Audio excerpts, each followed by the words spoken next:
Do you want to know what the easiest way to make Robux as a solo dev is? Nah, I'm just joking. I'm not gonna start yelling and spamming sound effects like everyone else who just talks about it but aren't actually about it.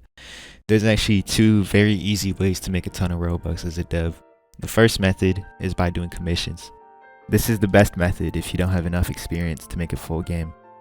Commissions are kind of like jobs. For example, this guy wants you to build a cool house for his game, or he wants you to code a simple admin command system, or he needs an artist to make a thumbnail for him. Now, there are two ways to do commissions. The first way is by finding jobs on the Roblox Talent Hub. The link is in the description. The second way is by joining the Hidden Devs Discord server. Link is also in the description. And this Discord server is basically full of devs that are hiring builders, scripters, artists, and whatnot. And there's also like channels where if you have any errors, you can ask experienced people for help. Now, that was the first method. The second method to make a ton of Robux as a dev, which is the method I'm using, is finding a gimmick. Obviously this method is going to take a bit more effort since you need to actually make an entire game.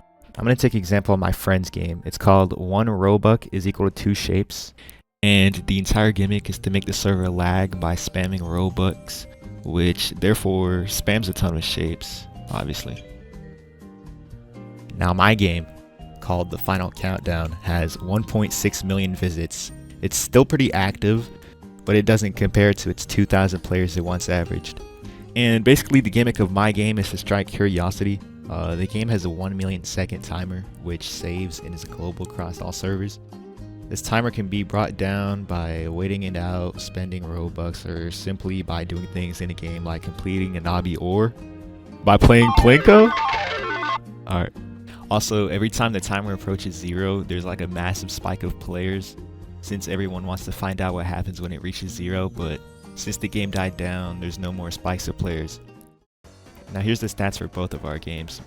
My friend's game, 1 Robux is 2 shapes, has 1 million visits. It took like a week to make, and it made him 1.5 million Robux, which equals to $5,245. And now my game, called The Final Countdown, has 1.6 million visits and still has a few players playing. Took 3 days to make and made me 2.3 million Robux, which equals to 8,000 US dollars. But since I live in Canada, it's 10,874 Canadian dollars. If you don't know how to code, I suggest watching tutorials or by simply trying to understand other people's code. The way which helped me the most was to look through open source games and trying to understand what each script and each function does. If you use this method, make sure the game is well scripted and isn't just a bunch of garbage thrown together.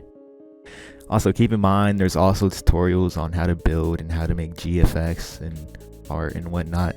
It's not really that hard, it just takes a lot of practice.